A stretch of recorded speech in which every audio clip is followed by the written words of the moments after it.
So let's begin talking about growing early season vegetables.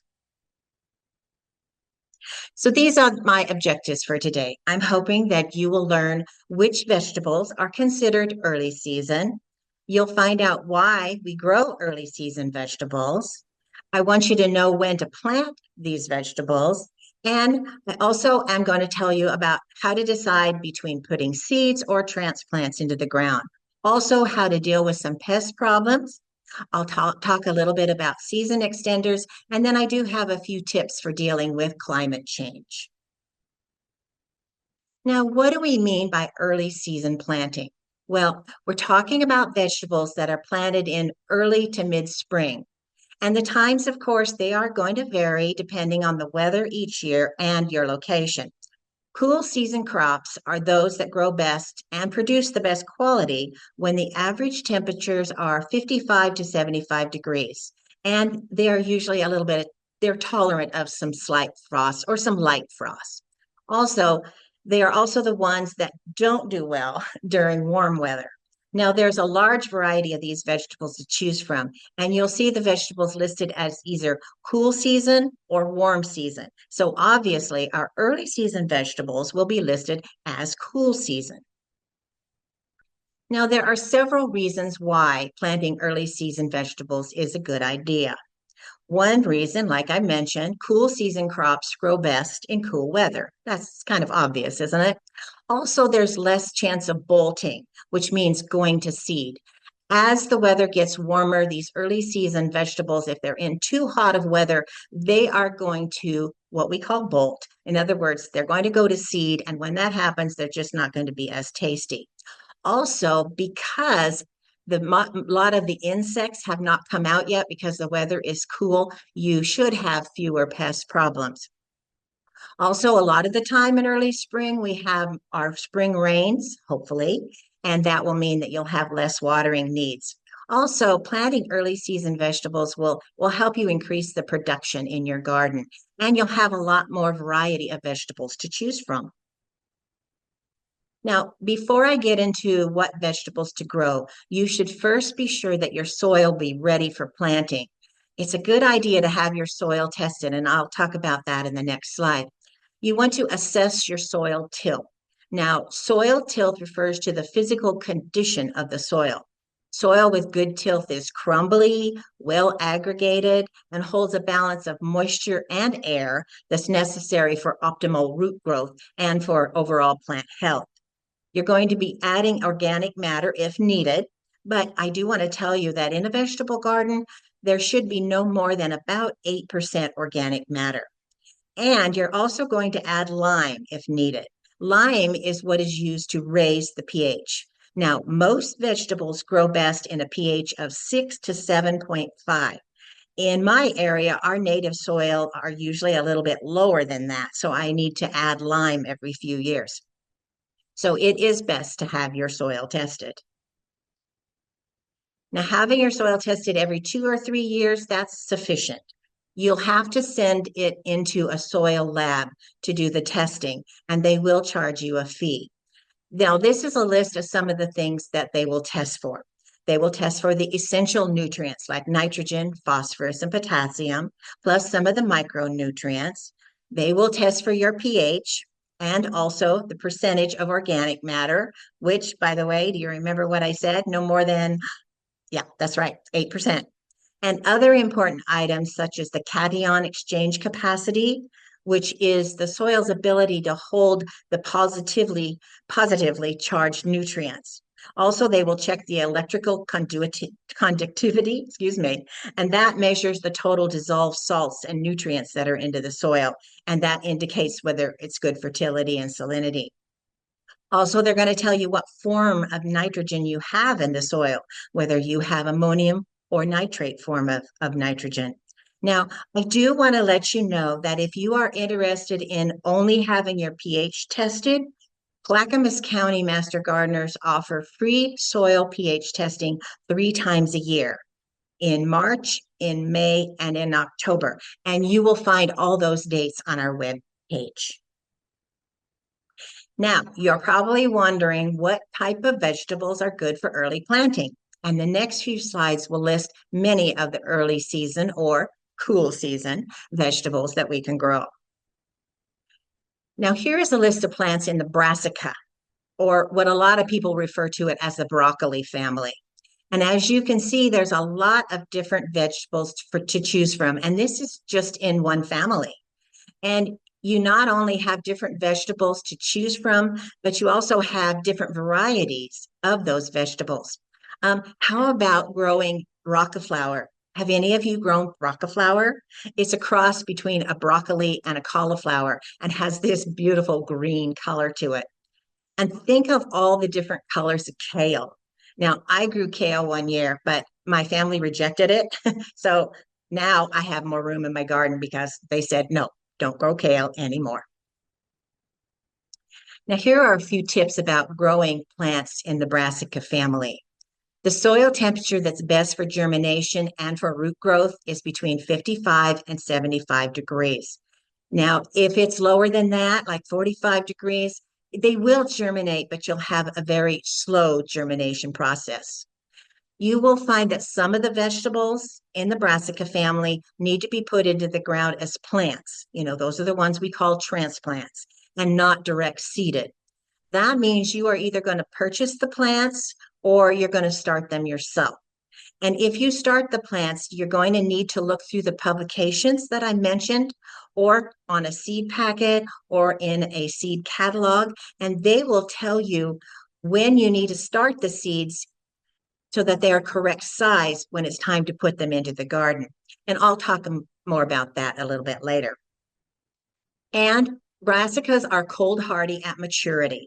When they're young, they may be a little bit tricky if we get some hard frost or a light frost, but at maturity, they're plenty cold hardy. And one thing I do want to remind you of and warn you of, I guess, is that the insect pests on a lot of these brassicas are the same colors as the leaves. You will see the green aphids that they'll match your broccoli. You'll see the little tiny cabbage caterpillars that are green, same color as your cabbage. So be aware of that. Also, brassicas are good for succession planting. And what that means is you're going to plant a few and maybe a week or two later, plant some more and maybe plant some more. That way, if something happens, the weather is strange, or you have some kind of pest or an insect or a disease that comes in, and maybe your first planting doesn't work, maybe the next succession planting will.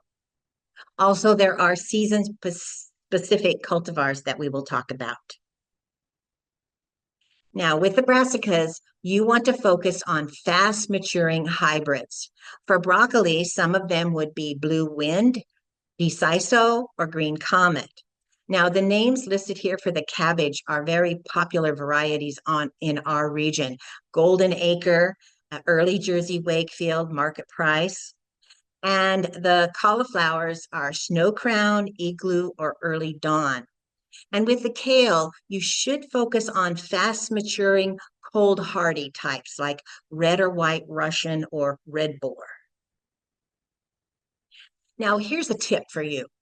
When harvesting cabbage, remove only the head and not the entire plant. This photo shows what will happen after you remove the head. You will get several small cabbages growing in its place. I don't know, have any of you ever done that? I do that every year. And those little cabbages are really tender and sweet. So there's no reason to pull the whole plant out of the ground after you harvest it, just the first large cabbage. How about this tip? After removing the broccoli head, the side shoots will grow. I hope none of you pull out your broccoli plants after you harvest that large head, because this is what happens. You'll get a lot of little tiny side shoots that are just tender and perfectly edible. But do be sure to watch for the aphids and the whiteflies as the summer progresses. Now, don't worry too much about them. Just pick your broccoli and go soak it in some salt water for a while, and that will remove the aphids and the whiteflies. Now, have you ever grown cauliflower? And as the season goes on, the heads start turning yellowish. Well, that's caused from the sun on the cauliflower head. So to keep the cauliflower white, you're going to bend the leaves or tie the leaves loosely over the head.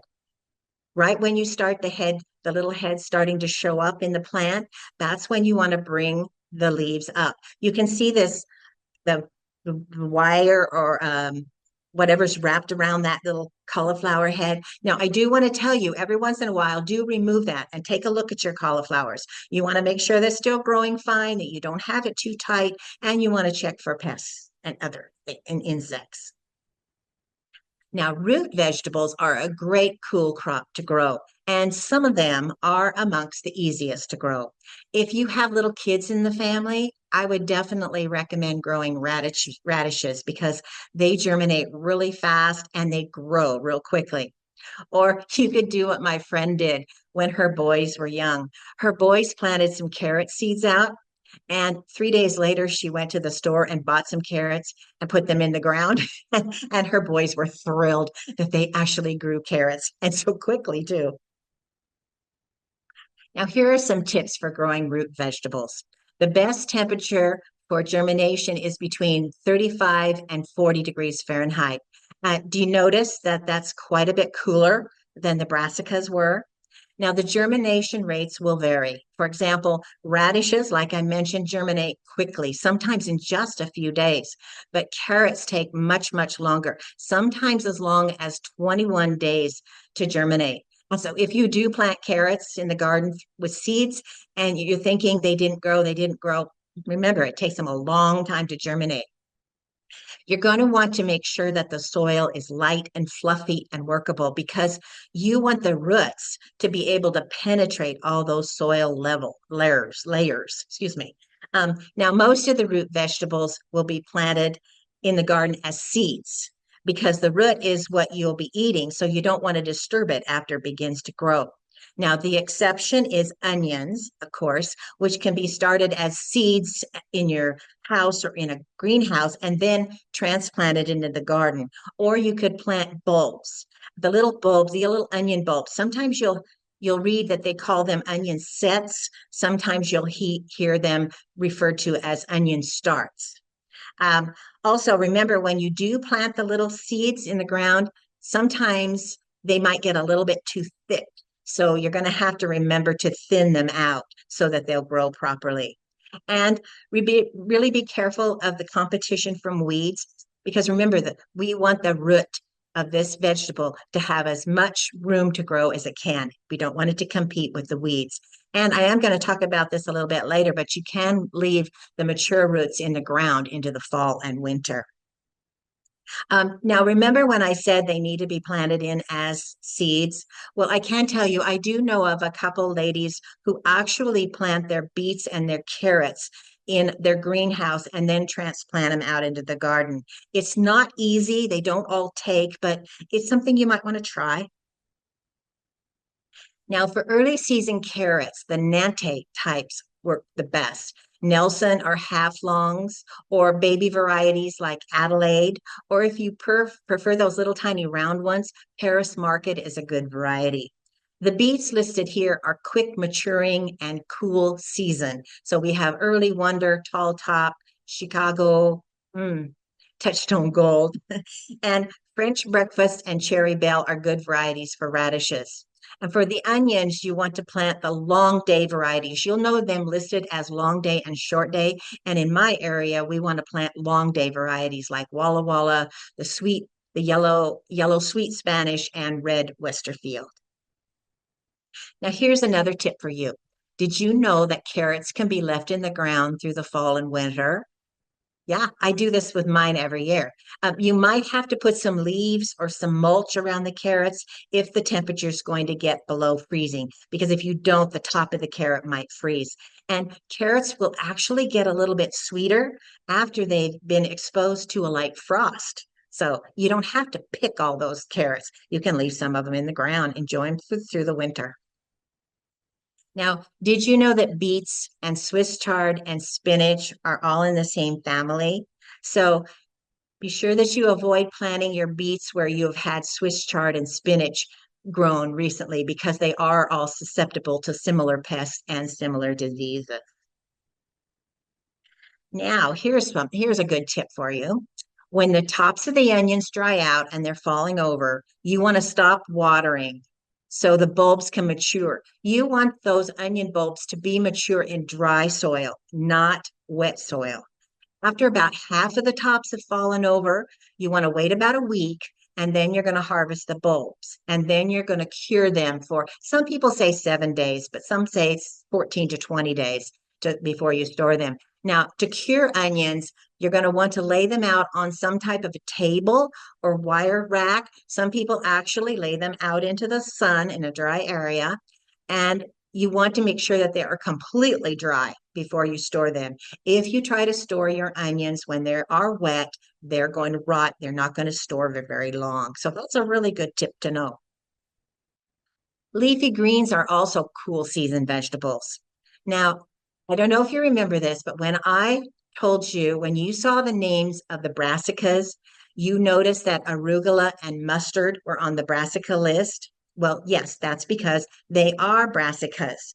But a lot of the time, when you purchase these little packets of mixed leafy greens, seed packets, you'll find that they'll have arugula and mustard in with that packet. So that's why I listed it here along with the other leafy greens. So for leafy greens, the soil temperature that's best for germination is between 40 to 60 degrees. You can direct seed them or they can be put in as transplants. As they're growing into the summer, the leafy greens aren't going to like that heat, and you may need to give them some shade. And uh, I'll talk about that a little bit later when I talk about row covers. So leafy lettuce, if you're going to plant lettuce, leafy lettuce is one of the easiest to grow, and the leafy greens are the best thing to use succession planting with. Definitely plant a few and then a few more a week or two later and a few more. Not only is that good because one planting might not be successful, but the other reason it's good is sometimes if the lettuce and greens get a little too old, they're not quite as sweet. Well, you have nice new ones coming in, you know, for several weeks. Also, try to avoid water on the leaves. This is what you're going to be eating, and that can cause some diseases. Like I said, you might seed thickly, and then you're going to have to remember to thin the plants. And if they're really, really small seeds, sometimes you might want to use seed tape, which I'll talk about also. Now, in our area, it's best to concentrate on cold, hardy, loose leaf types of lettuce like salad bowl, oak leaf, or black seeded Simpson. Or for a good cold, hardy romaine, winter density is a really reliable variety. And for spinach, you want cold hardy ones that say that they're cold hardy and slow bolting varieties like Giant Winter, Tyee, Skookum, Symphony, and Lakeside.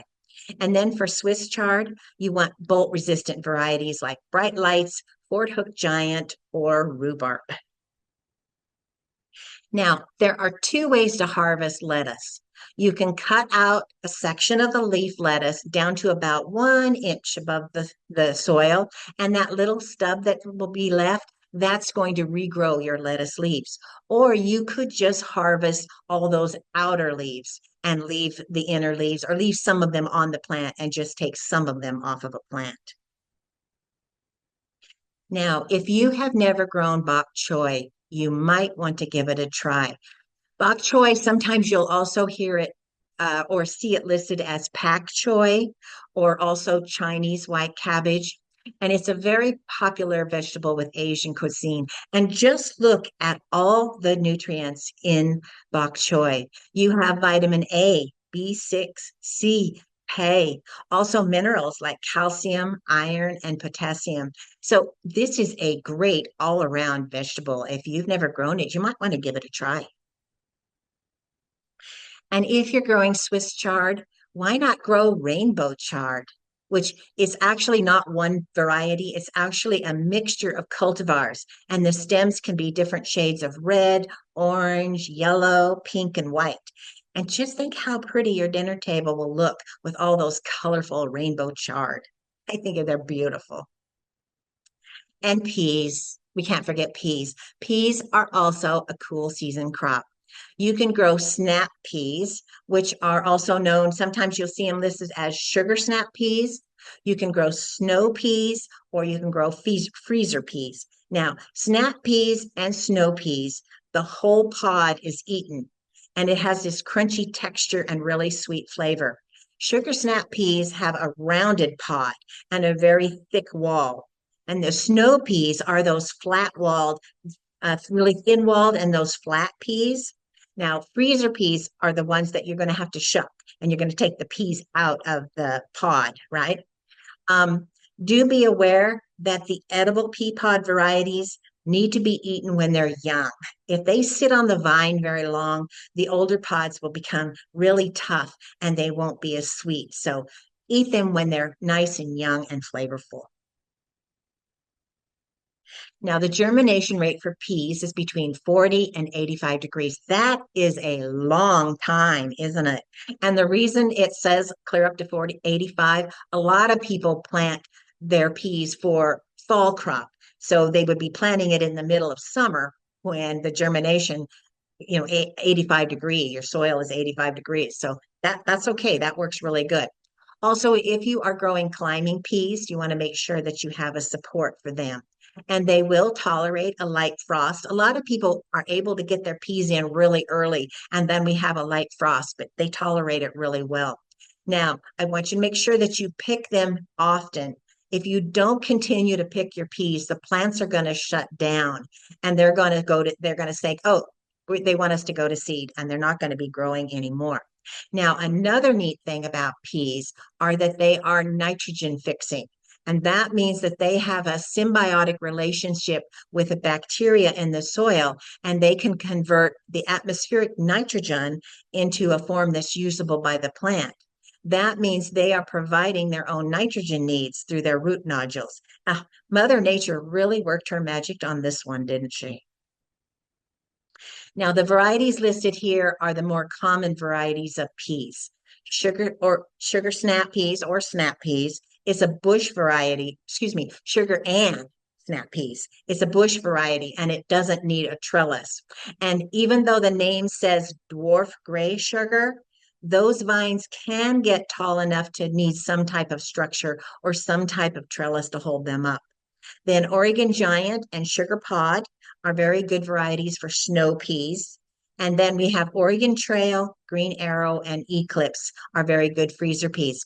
I personally grow Green Arrow, and I really, really like it because they have really large pods that have a lot of seeds inside. So when I shuck them, I don't have to shuck little tiny ones. There's big ones. Work really great. I enjoy them.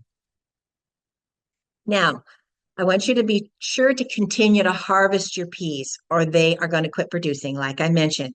Now, if you're growing climbers, I want you to snip the shoots when they reach the top of the trellis, and that will encourage the shoots, the side shoots to grow, and that will give you a greater yield of peas. And I will tell you though, the pea shoots are really tasty eaten raw or lightly sauteed. So they're actually not going to go to waste. So go ahead and tip them when they get at the top of your trellis.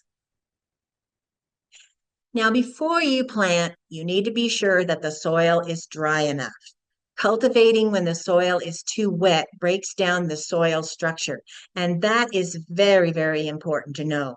You don't want to ruin your soil by digging into it when it's too wet.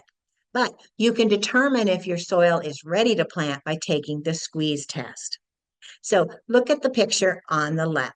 On the left, I want you to put some of the soil in your hand and squeeze it. If it stays in a ball like that shows, it's much too wet. But like the picture on the right, if you can take your finger and you can push on that ball of soil and it falls apart, you know that your soil is finally dry enough to plant. Now, if your soil's dry enough to plant, you'll still need to be sure that the soil temperature is warm enough for your seeds to germinate or for your plant roots to grow. So you're going to want to use a soil thermometer. No, I'm sorry, not an oven thermometer. You need to use a soil thermometer. And you're going to push that thermometer about 4 to 5 inches into the soil and wait 5 minutes or longer is even better. And you want to do this for several days so that you can get an average. Now, mornings are usually the coolest time of day, so that's the best time to do it. So after 3 or 4 or 5 days, Take the average of your soil temperature and you'll know whether it's ready to plant. Now, in a couple of the previous slides, I mentioned the temperature for germination. There are publications that have soil temperature charts. This chart is from the OSU publication, Vegetable Gardening in Oregon. And you will notice that it lists the minimum temperature range for each crop and the optimum range also. Now, by looking at the soil temperature chart, such as this one, and taking your soil temperature, you can be sure that the crop you want to plant will grow really well. Now, remember, some of these plants are going to be direct seeded and others are going to be put in as transplants. And the soil temperature charts will take that into consideration. They know which plants will be put in as transplants so that the soil temperature will reflect the best temperature for the roots to grow and for the seeds to germinate. Now, you could also use a planting chart instead of a temperature chart, and this will tell you the optimum dates for planting certain vegetables in your area. Now, of course, this may vary from year to year, depending on the weather and your soil condition. This sample chart is also from that OSU publication, Vegetable Gardening in Oregon. It has the planting dates for the different regions in Oregon, not just the Willamette Valley where I live. Plus, it will tell you when to start your seeds indoors before planting out. That's a great thing to know. And it also lists the ones that are not suitable for starting out indoors.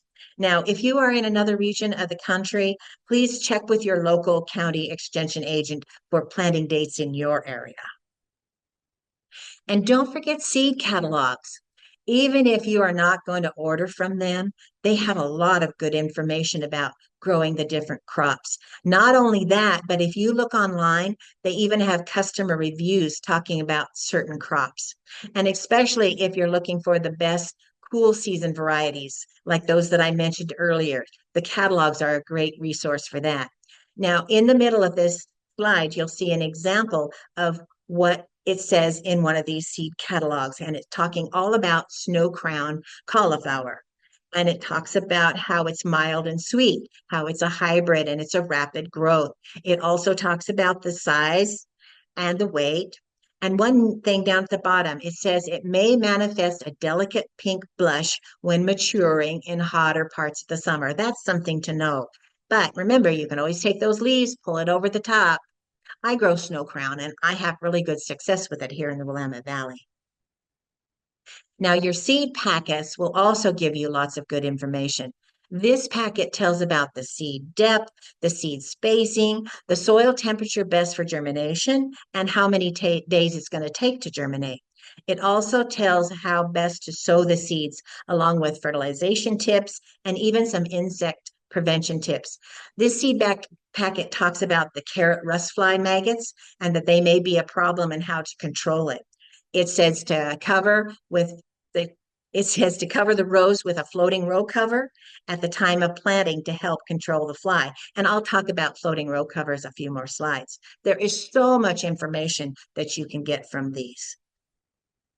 Now, I have mentioned this several times before, but before you plant your crops, you're going to need to know if it grows best planted from seeds or if you need to put in transplant. And as I mentioned before, transplants can be either grown by you or they can be purchased. The publications, the seed catalog, the seed packets, they all give you that information that you're going to need. So for seeds, you can put in carrot, pea, lettuce, kohlrabi, greens, kale, beet, radish seeds. For plants, you're going to have to put in cabbage, broccoli, and cauliflower plants. If you tried to plant it as a seed, we just don't have a long enough season and you would never be able to harvest. Or some of them will take seeds or plants like the kale, the kohlrabi, the lettuce, your greens, your peas, and your leeks. And then, of course, we have the other ones. Potatoes, you're going to be putting them in you're going to purchase disease-free seed potatoes. You're not going to take them from the grocery store. You're going to be purchasing disease-free seed potatoes, and you're going to be putting those tubers into the ground. Now, for onions, I talked about that before. Remember, you can either start them yourself and put in the little green onions, or you can buy the starts, or what we also call the bulbs, or what's also called, whatever I said they were called. Sorry about that. Now, some of the seeds are so small that it's sometimes hard to plant them in the ground at just the right spacing. And if you plant them too thick, you're going to end up needing to thin the plants. And sometimes that can be difficult, or sometimes we just forget to thin them and then they don't grow very well. And that's where seed tape can come in. You can actually purchase the tape, or you can make your own at home by using two-ply toilet paper. And we actually have a video made by our very own 10-minute university presenter, Priscilla, that will show you how to make your own seed tape if you're interested in. And that cutie there is Priscilla's granddaughter. Now, remember, I said that a benefit of growing early season vegetables is less pest problems, and that is true. But of course, there are insects and diseases that you might run across. And this is a list of a few of the common ones. So you have cutworms, which actually are not worms. I know that name just doesn't fit. They're actually caterpillars. Aphids, which we talked about, that might be the same color as your broccoli. The carrot rust fly, you might come across leaf miners, maybe cabbage worms, which is also not a worm, it's a caterpillar, and slugs and potatoes. Now, I do want to tell you about potato scab. Um, Remember, I said that the best pH for vegetables was 6 to 7.5? Well, potatoes are the exception. The ideal soil pH for potatoes is slightly acidic, specifically between 5 and 6. Now, they can tolerate a wider range, but if you maintain it between 5 and 6, this will help to manage or reduce the development of common scab, the potato scab. So, if you have to lime your garden and you do want to put in potatoes, remember or think about where in your garden your potatoes are going to be planted, and don't lime that area because we want it to be a little bit more acidic than what your other vegetables want. Now, the best way to deal with pest problems that occur is to use integrated pest management, or IPM. I'm going to quickly read what's here on the slide. Integrated pest management is a science-based approach to managing pests using a variety of safe, sustainable, and effective tactics. A pest can be a plant, which would be a weed, a vertebrate, which could be a bird, a rodent, or other mammals, an invertebrate, which could be an insect, a tick, a mite, or a snail. It could also be a nematode or a pathogen, which bacteria, a virus, or a fungus that will cause the disease. Now, there are five major components that are all common to IPM programs. First one is identify the pest. If you don't know what that pest is, you're not going to be able to figure out how to take care of it. Then you're going to monitor and assess the pest numbers and damages. And then you're going to set a threshold. You're going to find out what your threshold is. I don't mind a few aphids on my broccoli. I know I can pick them, soak them in salt water, and I'm not going to have a problem. Then, if you are going to take action, you're going to be using a combination of biological, cultural, physical, or chemical assessment tools. And then at the end, you're going to assess the results after the act is taken. Now, I have three resources listed that will give you more information about how to go about using IPM strategies, and they will be in your follow-up email. Two of the publications, and the last one is a 10-minute university webinar on IPM. Now, here's an example of using IPM. Let's say that you found these whitish tunnels underneath the leaf layers on, oh, maybe your spinach or your beets or some of your other leafy vegetables. And you did your research, or maybe you called the master gardeners, and you found out that what you have are called leaf miners. Now, leaf miners are the larvae of various insects, but mainly flies, and they feed on the inside of the plant leaves. And they create this winding, translucent, or blotchy tunnels that are known as mines. They attack the vegetables by tunneling between the upper and lower leaf surfaces, and that's when they cause these unsightly trails. They rarely kill the plant, but they do reduce the crop quality. So the next thing you need to do is monitor and assess the damage and see if you can deal with the damage, or if it's so bad, you're going to need to do something about it. Then, if you have decided that you need to take some action, we're going to go on to number 4. Now you have a choice of using biological, cultural, physical, or chemical actions. Now there is a parasitic wasp that helps control leaf miners. So planting plants in your garden that will bring in beneficials will be very helpful. You might want to start by just picking off the damaged leaves, or because in your research you learned that the leaf miner adults are flies, you can put the floating row cover over your plants, and that will help keep the flies from infesting the plant leaves. Then the last resort would be using a chemical. But I think most of us wouldn't want to go that route in our home vegetable gardens.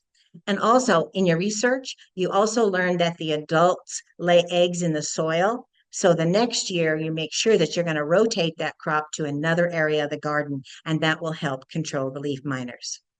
And then finally, you're going to assess the results. Did your management options work for you, or should you try something different the next time? Now, let's talk a little bit about season extenders. You probably have heard that word, especially when talking about early season gardening. But what are they? Season extenders are any method that allows a crop to be grown beyond its normal outdoor growing season. And that includes raised beds, cold frames, high tunnels, black plastic mulch, row covers, or cloches. Now, they either warm the soil or they warm the air around both the plants and the soil. And what this does is it creates this nice little tiny microclimate for the plants to be able to grow in. So now let's talk about each one. Raised beds are considered a season extender because the soil in a raised bed warms up quicker than the soil in the ground, and that allows for earlier planting. Also, a raised bed doesn't have to have frames around the side, like in this photo. Even having the soil just mounted up is considered a raised bed. Now, OSU does have a publication called Raised Bed Gardening that will give you a lot of information about using and building your own raised beds. Cold frames extend the growing season, and a cold frame is built with a frame, and it's usually covered, the top is covered with either glass or plexiglass or plastic, and it's used for starting seeds. You can use it for starting your seeds if you put a bottom on the cold frame and then you put a propagation mat on it.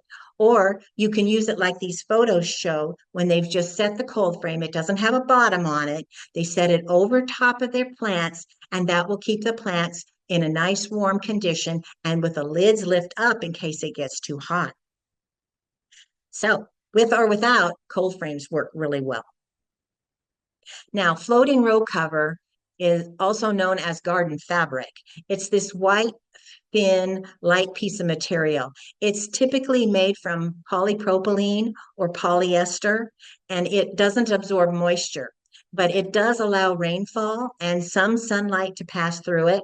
So, um, like I said, it warms the soil and the air. What you can do is you can either lay it over the plants, like the picture on the left, just loosely lay it over your plant and then take something, a piece of wood or a brick to hold it down. Or you can attach it to a frame like the photo on the right shows. Now, one piece will last multiple seasons, depending on how extensively it's used. And I have heard people complain, well, they don't like it because it is not a natural fabric. No, it is not. It's made from polypropylene or polyester, but it will last a long time. You take good care of it, it will last many, many years, and you will get a lot of good use out of it. Cloche is a French word meaning bell. We use cloches as covers for plants that need extra protection from the elements. They can be purchased, or as the photo on the right shows, you could make your own from milk bottles with, you just cut the bottom off, or you could use some other type of translucent container. They're usually used for cover just one individual plant that may be in danger of cold weather and just need a little bit more protection. Now, when considering growing early season or warm season vegetables, either one, you need to think about crop rotation. So, rotating crops improves the soil nutrients and the soil organic matter. It will help you disrupt the crop pest life cycle. Remember, planted in different families in different areas. It will also limit soil-borne vegetable diseases, and it will reduce chemical use. These are photos of my vegetable garden. I am very fortunate that I have enough room to grow a lot of vegetables. I have three in-ground beds that are 25 by 45 feet each. So for me, it's very easy to have a 3-year crop rotation. But even doing that, I still have to think about the crop families.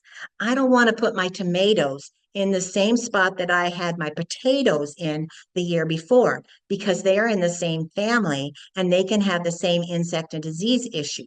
So that brings me to my next slide, garden journals. This is something that I do. I know exactly where I planted my crops each year, each previous year. Now, maybe some of you already keep a journal, but for others, maybe it's not something that you just don't want to do. And that's okay, that's fine. But keeping a journal can be very elaborate or it can be very simple, whatever you prefer. And the main reason for writing down this information is so that you know the garden layout that you're going to use each year, so that you can have a record of the varieties that did well or the ones that did poorly, and that you can monitor and figure out, oh, I know I had this pest problem, or I know I had this disease problem. So next year I need to figure out how to take care of that problem before it comes. Also, you might put in the weather notes. Was it a hot summer? Was it a cold summer? Wet spring? No wet spring. And then you can put your plans in for the next year. I do it because last year, I planted early Jersey Wakefield cabbage. I usually plant a different variety, but last year I planted this. Oh my gosh, I loved it. It was the sweetest, best growing cabbage I have ever had. So in my garden journal, I made sure that I wrote that down so I know that this year I'm going to plant early Jersey Wakefield. Now, I'm going to change the subject just a little bit. As we all know, our climate has been and is changing around the globe. This makes for more challenges when growing vegetables and other plants. And this change in the climate may affect how and when you plant your early season crops. So there are a few changes that have been noticed in recent years. Sometimes we have more heavy rainfall events, which we call atmospheric rivers, and that causes the major flooding. Did you notice there's a change in your hardiness zones? My zone used to be 7 and now it's zone 8B. Sometimes we'll have longer heat and longer drought periods during our summers and some really hotter temperatures, what they've started to call heat domes. Also, we'll have years of lower precipitation. And because of all this, people have noticed that we have an increase in insect activity. Now, here are the things we can do in our gardens to help overcome some of these challenges. Let's say we are having a really, really hot summer and your plants are not doing very well. Using a shade cloth to cover your plants will help. Doing that succession planting, like I talked about, maybe the first one won't succeed, the next planting might. And using drip or soaker hoses to save water is the best idea. But let's say your plants need to be cooled off a little. Maybe this drip and the soaker, you don't think it's working quite so much and you want to cool those plants off. Then go ahead and put a sprinkler on for a little while or take a watering can and water them, cool them down a little bit. What if we're having just too much rain? Then maybe you need to put the plastic tunnel over your plants to keep the rain out. And let's say you're getting ready to plant your early season vegetables, but you realize that the garden is so soil saturated and it's going to rain some more, then cover that with a tarp or some black plastic or something to keep that rain off for a couple weeks. Then remove it, see if it's ready to plant yet. Maybe in another week it might be ready to plant. And use no-till or minimum till on your garden. Also, if you're worried about frost, do use those floating row covers because they will warm the plants. Some publications say that they will warm the air between 6 and 8 degrees. That's a lot when we're talking about frost and cold. Or if you're really, really worried, you might want to use a frost blanket, which is heavier than a floating row cover. And for the insects, keep your vegetables as stress-free as possible and then monitor your plants frequently. And here are just a few of the resources I used. And that's it. I will see if any of you have any questions I can answer. And thank you so much for watching. Well, you always make me pleased to see this presentation because you give me hope that I can do really well growing early season vegetables because you make it all seem so easy to do and possible for me. We do have a few questions from people out there, though, that are very interesting. First of all, let's just take care of this one. Soil thermometers, best place to get soil thermometers. You can purchase them in any nursery. The garden centers of stores have them. The Clackamas County Master Gardeners will be selling them at the Spring Garden Fair and other places. So they're easy That's to a nice. find. Any place you find gardening tools and things like that, you'll find garden soil thermometers. And I think it's always amazing when you actually use your soil thermometer in different parts in your garden, how different the temperatures are from one Yeah. space to another. So I Yeah. encourage everybody to get a soil thermometer and um, give it a go. Yeah. All right, first plant related questions. Suggestions. This individual has trouble getting her spinach to germinate. Any suggestions for getting spinach to germinate well? Well, I don't know. Is she planting it as seeds in the garden? If she is, then try planting it in the house or, in a warm place. Start it indoors somewhere and get it started and then plant it out as a transplant. That way you can control the temperature more often if you plant it indoors. Under grow lights, Oh, if you she don't just have a re propagation yeah, mat. she's just Yeah. responded. She's starting them indoors. Oh, She she said is starting them indoors. she is starting it indoors. And she still has trouble getting them to germinate. Yeah, she's having some germination difficulties. Do you think it's temperature related or It it might be temperature. Is she using a seed starting mix? That's specifically for seed starting. Some people use regular potting mix instead of seed starting mix, so that might try that. And yeah, okay. check the temperature. It might be temperature. Maybe try a different variety or try two different varieties and see. Maybe one works, one won't work. Good suggestions. In fact, excellent suggestions. We did have a couple questions about a formula for succession planting. People get a little bit Uh, nervous. yeah. How long should I wait between each succession of planting? Most information says 2 weeks. I usually wait about 2 weeks. But it kind of probably would depend on what you're planting. Specifically in my garden, I will plant like a row. Luckily, I can plant things in a row. I'll plant my lettuce in a row and then I won't plant the whole row. I'll leave some spaces. And that's where I add, a couple of weeks later, I'll put some seeds in between these plant and this plant, some more seeds. And then maybe later, a couple more weeks, plant some in there, especially when we're talking our leafy greens, because if it gets hot, they're going to get kind of bitter. So I like it when I got new fresh ones growing all the time. Yeah, that is the dream, isn't it? That you can always have some to be harvesting all the time. Um, if brassicas, this is a question that leads into fall plantings, but if Mm. brassicas are cold hardy at maturity, is it better to plant them in the fall than it is in early spring?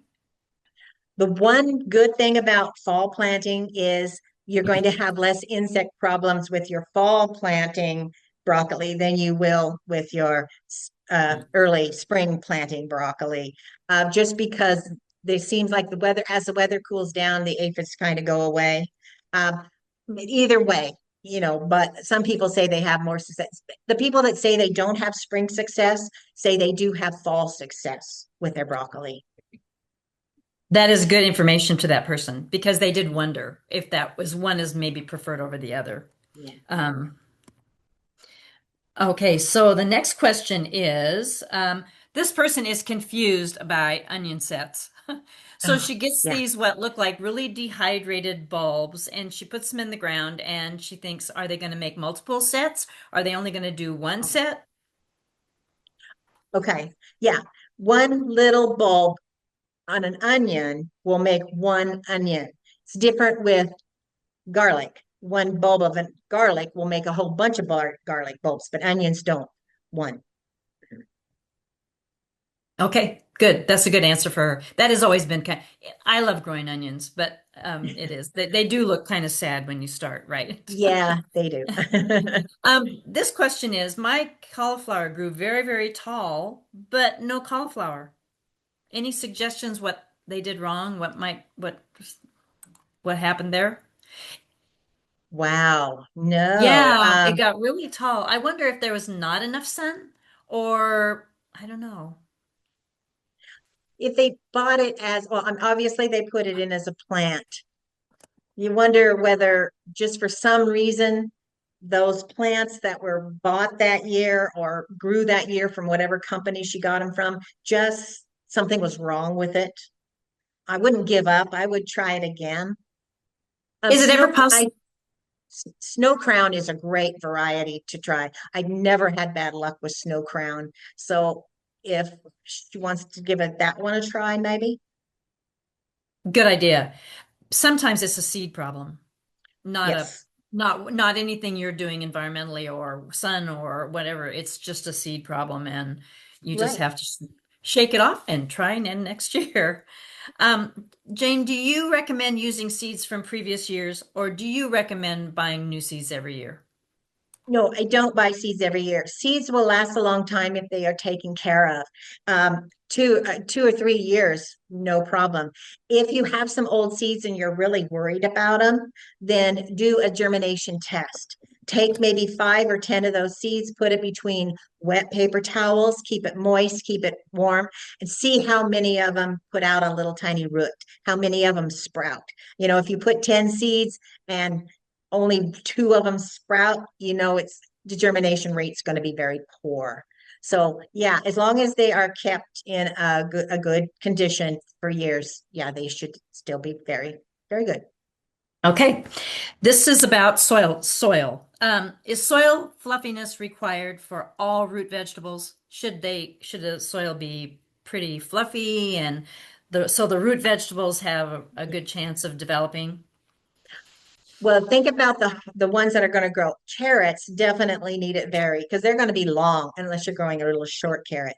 Um, Radishes and beets, they're not going to be very far down into the soil. So it's not going to have to be that fluffy that far down. But if you have really, really hard clay soil and you can barely stick your finger into it, those roots aren't going to grow very well.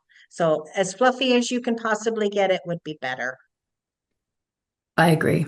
I agree.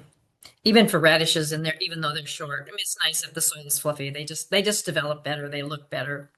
Yeah. Um, Is it normal for onions, when you plant your onions, for them to move up in the soil and a couple weeks after that they're exposed? And is she doing something wrong? She's really, Yeah. she's really worried about that.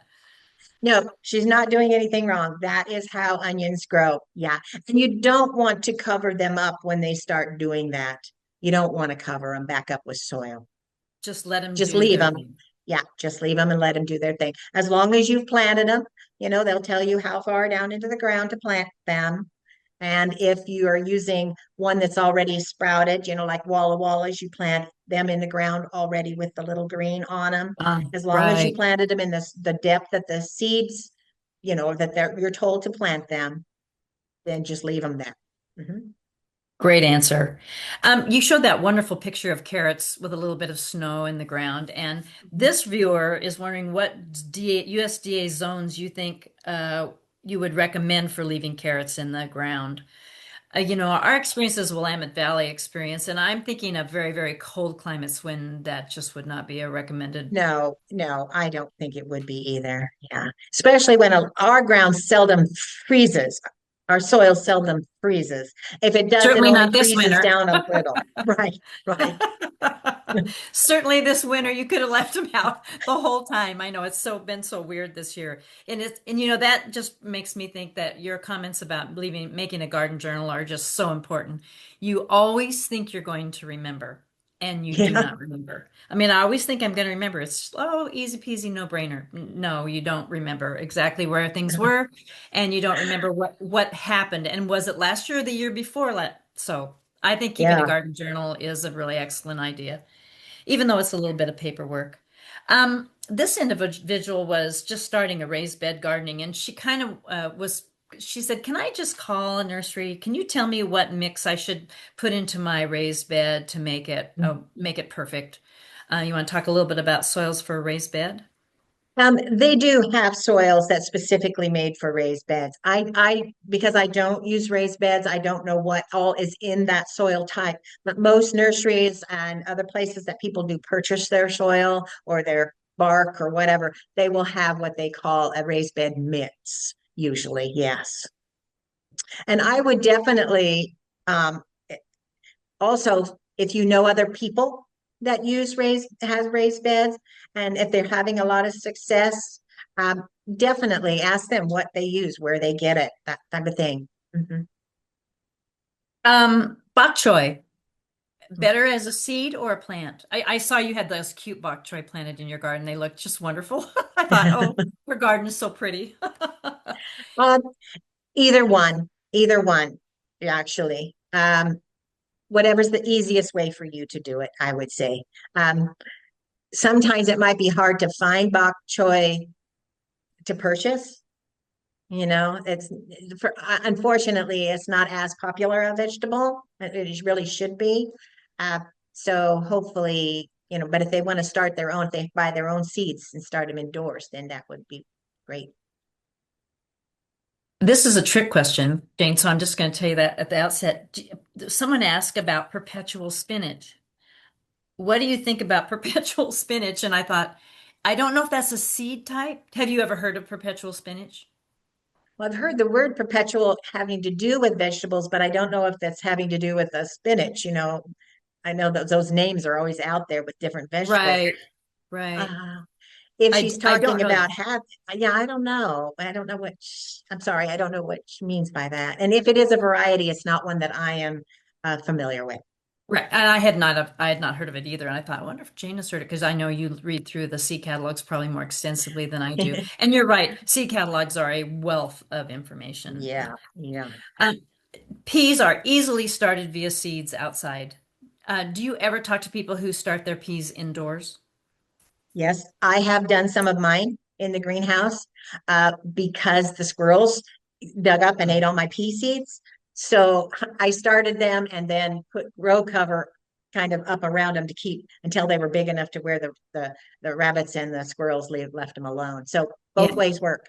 And one thing a lot of people do, and I've done this in the past too, plant some as plants if you want, and then plant a few seeds in the ground also at the same time. That way, if something happens to the plants and they die, you're still going to have seeds growing up. If the seeds rot and don't germinate, you'll still have the plants that are there. And I just got the answer on perpetual spinach. Oh, It is a variety and it does well in warm weather and it tastes great. So now we have the it's good to perpetual know. spinach. That's kind of cute. Um, Pest control, since you talked about growing your peas to get them started so the squirrels don't bother them. And I know sometimes mice like to go around and harvest little seeds. This individual wants to know, with pests, is it better to plant in early fall and early spring to avoid pests, or should she just plan on using barriers like you said with IPM, or planting plants? And if so, what kind of plants would help keep insects away from her vegetables? Okay. This answer is partly for you, Cheryl, because you know a lot more about insectary plants than I do, the different types of plants that that bring in the beneficial insects. I know you know a lot about those. But to answer her first question, um, it doesn't really matter. If you want to plant your early season vegetables and your fall vegetables, great. But remember, in the summer, you're going to be planting all your warm ones. You want those tomatoes and peppers and corn and beans and things like that. So it's just going to be a matter of plant what you want because that's what you want. And then you're just going to have to deal with the problems. But you can talk about the beneficial plants. Right. And there are some excellent, and the individual that asked that one question about beneficial plants, I was unable to find the link that I wanted, but there are some wonderful beneficial plants lists that you can get to plant in your garden to keep the predatory insects around to eat the bad bugs that might land on your vegetables. Yeah. So, And there's another thing people don't think about. Like a lot of people will plant um, coriander, they'll plant cilantro in their garden and uh-huh. let some of it go to seed because the beneficial insects love cilantro the the way those flowers are. So then they'll plant. That's where the succession planting comes in. So then they'll plant little bit more cilantro so that they can use that to eat and let the other part of it bloom to bring in new beneficial insects. Right. Getting those good bugs in there is essential. And I've got a bunny rabbit that likes to come around. Do you have rabbits where you are? I have a bunny rabbit that likes to come around my Yeah. garden. Yeah. So we all face that little challenge. That makes gardening that much more exciting, right? Yeah. Well, Jane, you've answered all the questions that I had and all the ones that popped up. And thank you for all those of you that responded when I was asking the question to a little more detail to help us. Good. If you think of a question, be sure and send any question to the email in your Zoom confirmation, and we'll see that you get an answer. Please join us next week for a presentation on growing roses in the Pacific Northwest. And one person did ask about growing herbs and tomatoes, and I said, we are doing a tomato presentation in March the 11th, so look at the schedule and register for that if you want to hear about some of the most delicious things we grow in our garden, which are tomatoes and cucumbers and those warm season things. Thanks, Jane, for a wonderful presentation. Thank you. Thank you, Bye. everyone. Yeah, bye, Bye. everybody.